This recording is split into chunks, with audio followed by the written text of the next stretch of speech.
tonight on Connecticut's news station, a man found dead after a fatal crash in Elm City. The details police are revealing. Plus, a bullet found in a school hallway in Middlebury on Friday. Police still investigating on where it came from. And a trip to Emerald Isle from right here in the capital city. A look at the exciting return and much more ahead on your News at 10. Breaking news now on Fox 61, Connecticut's news station.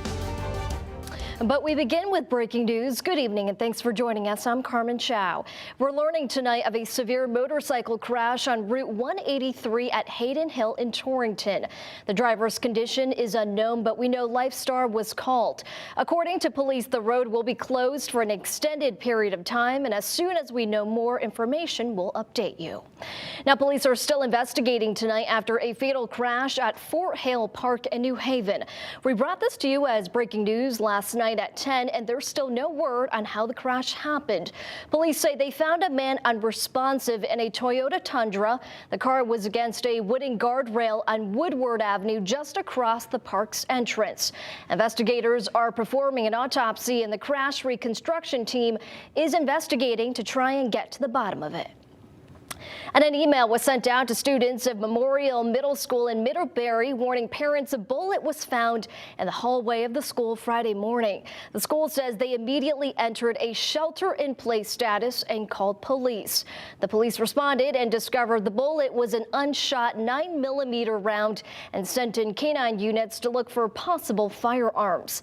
Police found no additional weapons or rounds. The school is continuing to investigate and ask any students or staff with information about the bullet to please reach out.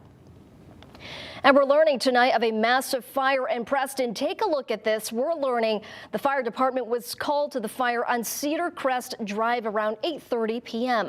The city of Norwich, the Mohegan Tribe, Mashantucket, East Great Plains, and Voluntown were all called for water supply and manpower help. There's no word yet on any injuries or the damage extent, but the Preston Fire Marshal's office is investigating the cause. Ledyard Police is looking for the public's help tonight in identifying a package theft suspect. This video was taken from a motion-activated security camera that only caught the person walking away. The person appears to have a logo on the upper right rear of the jacket, dark pants, and white sneakers. The vehicle they left in is a dark sedan similar to a Honda Accord. Anyone who may recognize this person or have any information is asked to contact Ledyard Police. Now, it was a big change from yesterday. It was such a beautiful day today, and we hope all of you were able to get out there to enjoy it. Let's toss it over to meteorologist Ryan Britton.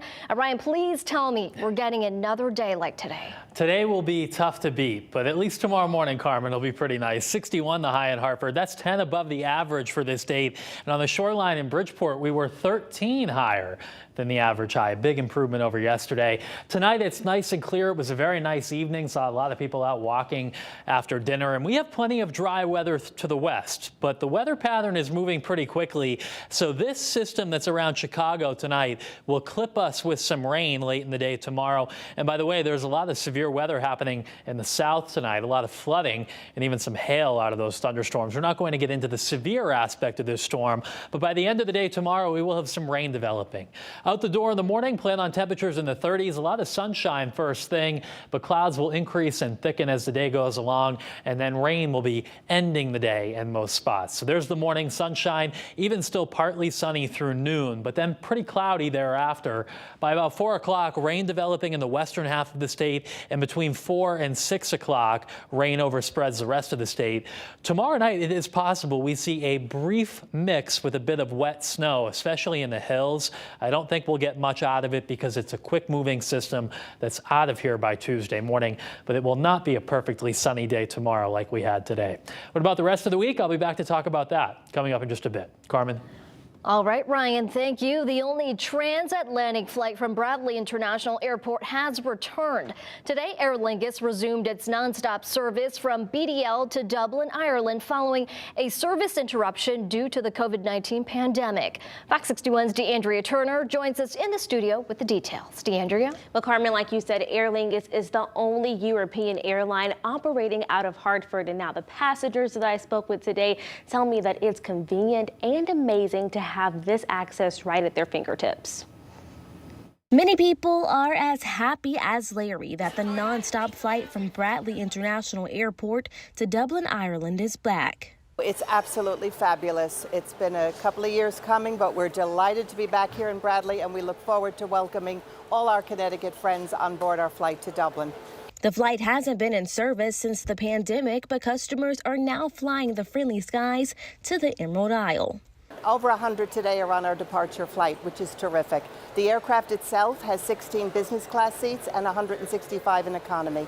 From Dublin, there are connections to more than 20 cities in Europe, offering big adventures for many. Oh my God, like a 10 out of 10. It's his first big international trip, so this is a big deal.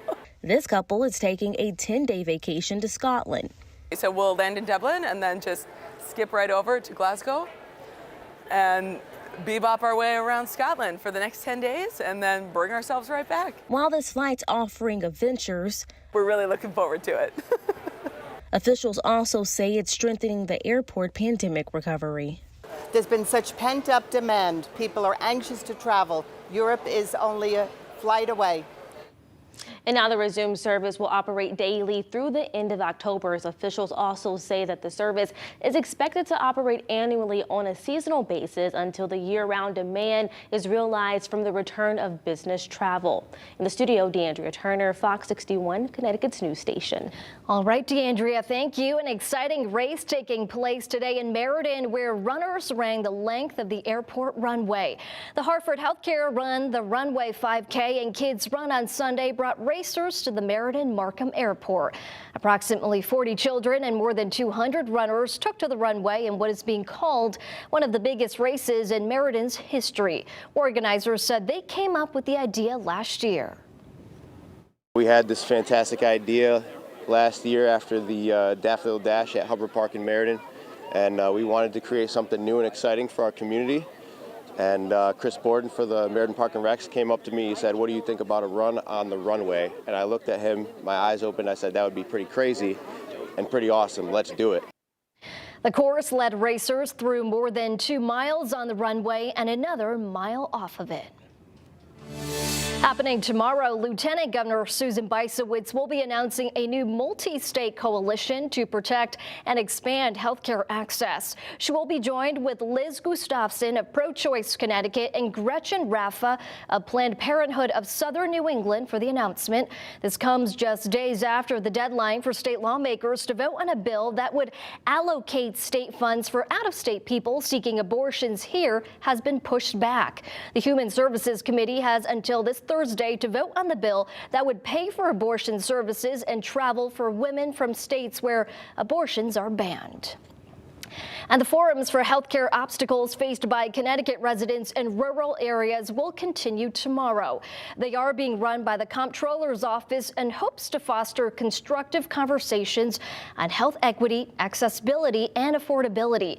Tomorrow's meeting will be at 10 a.m. at UConn's Tech Park in the Innovation Partnership Building.